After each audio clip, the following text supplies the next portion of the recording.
Mas nós temos um presidente de clube aqui conosco, ao vivo, diretamente do Rio de Janeiro. O presidente do Vasco, Alexandre Campelo, está conosco porque o Rio de Janeiro está já também ensaiando a retomada do futebol, mesmo contra a vontade de Botafogo e Fluminense. Presidente Alexandre Campelo, como vai? Boa tarde. Boa tarde, ouvintes. É um prazer poder participar do programa. Muito obrigado por nos atender, viu, presidente? E aí, volta essa semana o campeonato aí no Rio de Janeiro ou não? A tendência é de volta. Isso será fruto da discussão da reunião do arbitral, hoje às 17 horas, por videoconferência, da Federação Carioca de Futebol. Ô, presidente, primeiro, boa tarde, né? Obrigado de estar falando na Rádio Bandeirantes nos Donos da Bola. Parabéns ao Vasco também em relação ao que a Band fez, o jogo. A maior virada da história do mundo foi a Copa Mercosul entre Vasco e Palmeiras, onde o Romário fez 3 gols e o Juninho Paulista fez 1. Muito obrigado, né? A Band ficou muito feliz em passar esse jogo, foi muito importante para todos nós. Botafogo e também Fluminense não querendo disputar o campeonato, não inviabiliza esse campeonato ou não, na opinião do senhor? Não, eu acredito que não. Essa deve ser uma decisão da maioria. Essa questão vem sendo discutida há muito tempo e hoje, né, o que sempre esses clubes pregaram é que só iam voltar quando tivesse autorização, e a autorização existe. Então eu não vejo motivo para que eles não queiram participar. Os demais clubes que compõem aí a Série A do Campeonato Carioca vêm se preparando para isso, chamaram seus atletas, fizeram exames para Covid repetidas vezes, mantiveram controle sobre esses atletas e profissionais, iniciaram as suas atividades de treinamento também quando foi liberado pelas autoridades sanitárias do município do Rio e do estado do Rio de Janeiro. E agora o futebol está liberado pelo Estado e pela própria Prefeitura para retomada. Então eu não vejo motivo para que a gente não volte a praticar o futebol. Todas as alegações em termos de segurança, de tudo mais, a meu ver, já foram superadas.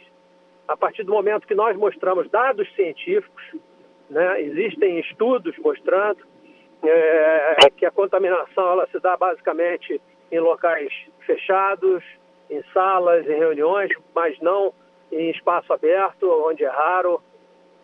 E isso foi comprovado com essas 2 semanas ou mais de treinamento que os clubes vêm realizando, em que nenhum dos atletas controlados contraíram a infecção nesse período. O que mostra a segurança desse protocolo que foi criado. Protocolo esse não só para treinamento, como para jogos, e que foi bastante elogiado. Agora, o presidente, só para a gente compreender, não é? Outras ligas europeias, por exemplo, não é? Retomaram o futebol quando a situação da saúde pública estava num outro patamar, num outro nível, que não parecido com o do Rio de Janeiro agora. O Rio de Janeiro ainda tem casos em ascensão, a gente está na subida ainda. O senhor acredita que, mesmo com esse protocolo que os clubes criaram aí, que tem todos os cuidados, que é todo detalhado e que preserva a vida dos jogadores, dos membros da comissão técnica, o senhor acredita que é possível, tem clima, tem ambiente, com centenas de mortos todos os dias, ter jogo de futebol nesse momento no Brasil? Olha, os números vêm mostrando que esse número está diminuindo. Mas, a despeito disso, a pergunta, respondendo a sua pergunta, eu te diria, e já falei isso em outras oportunidades, se a gente tivesse o mínimo indício de que a volta do futebol iria contribuir para o aumento das ou para o aumento da contaminação, eu seria o primeiro a ser favorável que o futebol não voltasse.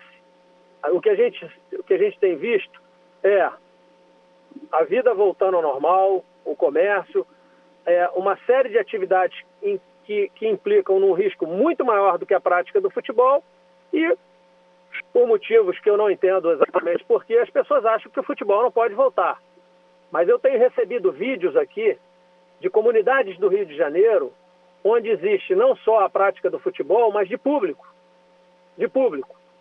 Então, como eu disse, existem trabalhos científicos que mostram que o risco é baixíssimo de contaminação dentro da atividade do futebol, de atividades ao ar livre,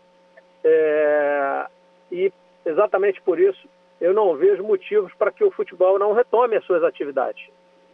Quando você cita os campeonatos europeus, o que isso começou fora na La Liga, a gente tem que entender que eles foram os primeiros, ainda não tinham muito conhecimento, então eles esperaram um pouco mais. Nós já temos esse conhecimento maior, nós já temos mais estudos científicos, nós já temos mais observação e, por isso, maior capacidade de decidir isso nesse momento. O presidente, o Vasco está com o Ramon, que foi um jogador excepcional, um dos grandes atletas que eu conheci na minha vida e que joguei contra. O Vasco tem que voltar a ser o Vasco de títulos, né, presidente? A camisa do Vasco é muito grande, o Vasco é muito grande, né? Um dos maiores clubes do mundo, na minha humilde opinião, e gosto muito do Vasco. O Vasco precisa voltar a ganhar títulos, disputar títulos, voltar a Libertadores, voltar a Brasileiro. Esse pensamento é o teu e também daquilo que vai acontecer nas eleições do Vasco a partir de dezembro, se eu não estiver errado? Então, com certeza esse é o meu pensamento. Você falou aí de títulos. Eu tenho uma história no clube de 35 anos. Eu participei de todos os títulos do clube, trabalhando como médico do clube, desde 1986. Sem dúvida alguma, o Vasco é um clube muito grande, uma torcida nacional, e que tem tudo para voltar a esses períodos de conquista. Mas para isso é fundamental que se faça o trabalho que nós estamos fazendo, que é de reestruturar o clube com muita responsabilidade, reduzindo as dívidas, reduzindo o custo do clube, aumentando o faturamento, para que a gente consiga se livrar de uma dívida que vem de mais de 2 décadas e que sufoca o clube. Então, é preciso ter muita responsabilidade. É muito, presidente? A dívida? Desculpa. A dívida é muito? Muito grande. Uma dívida mais do que 3 vezes o faturamento do clube. Então, isso em qualquer empresa levaria a empresa à falência. Verdade. Então, é fundamental que a gente tenha seriedade e que a gente trabalhe por um projeto de médio e longo prazo. Não se consegue resolver o problema do clube da noite para o dia. Há que ter paciência, mas nós estamos no caminho certo. Investindo na infraestrutura, criando centros de treinamento, investindo na base, como eu te disse, cortando custos e priorizando o pagamento de dívidas para que em 3, 4 anos a gente consiga investir mais no futebol, trazer grandes jogadores, formar grande elenco e aí sim brigar pelos títulos. Parabéns. Mas sem fazer esse dever de casa, sem fazer isso, vamos incorrer nos mesmos erros que trouxeram o Vasco até aqui. Tá certinho. Qualquer presidente de clube quer ser campeão. Eu quero devolver o Vasco à grandeza do Vasco. Ô presidente, o senhor sabe que agora a tendência, a dívida do Vasco deve aumentar, não é? Deve ser uma dívida que aumenta, que cresce. Mas a receita deve diminuir, porque muito provavelmente os patrocinadores, bilheterias, talvez direitos de TV, esses valores devem diminuir também, não é? O senhor trabalha com essa possibilidade de ter uma dívida maior e uma receita menor e já ajustar essa conta que o senhor está fazendo aí para recuperar a finança do Vasco? Olha, o mandato são de 3 anos. Nesses 2 primeiros anos nós conseguimos reduzir a dívida. No primeiro ano reduzimos bastante, no segundo ela cresceu um pouco, muito em função da falta de venda de ativos. Nós não vendemos jogadores. O Vasco faturou apenas 20 milhões com ativos, diferente de todos os outros grandes clubes. Lamentavelmente o Vasco não vendeu nenhum ativo, mas ainda assim nós crescemos o nosso faturamento, crescemos a nossa receita recorrente, que é aquela receita que se repete, que não é esporádica, o que mostra a eficiência da gestão. Então, eu entendo que o problema que vai se enfrentar em 2020 da redução de receitas é um problema que vai afetar todos os clubes, todos. Talvez o Vasco seja um dos menos afetados em relação a isso, porque nós já não tínhamos uma grande receita, por exemplo, de bilheteria, porque o nosso estádio é um estádio que comporta apenas 20 mil espectadores e que diminui a nossa possibilidade de arrecadação, diferente da maioria dos grandes clubes. Por isso nós estamos trabalhando fortemente num projeto de reforma e ampliação do estádio, a partir de investimento externo. E, por outro lado, o nosso sócio torcedor, que teve um crescimento muito grande no ano passado, esse ano nós conseguimos, apesar da pandemia, renovar mais de 80 mil sócios. Então, nós não teremos uma grande perda no programa de sócio torcedor. A bilheteria a gente não vai perder muito, porque a gente já não ganhava muita coisa com a bilheteria. Então, talvez com a venda de algum ativo a gente consiga equilibrar esse ano, diferentemente da maioria dos outros clubes que vão perder muita receita de bilheteria, provavelmente de sócio torcedor e até mesmo de venda de ativos. Muito bem. Muito bem. Bom, presidente, se o senhor pudesse fazer uma aposta, eu só diria que o futebol no Rio de Janeiro volta que dia, especificamente? O senhor votaria a favor na reunião do Conselho Arbitral para voltar quando o futebol? Bom, eu votaria para voltar a partir do dia 20. Dia 20, que é já vem sábado. Se preparando, já vem treinando. Obviamente, essa volta seria sem público, então sem risco para o torcedor, sem risco de aumentar a contaminação.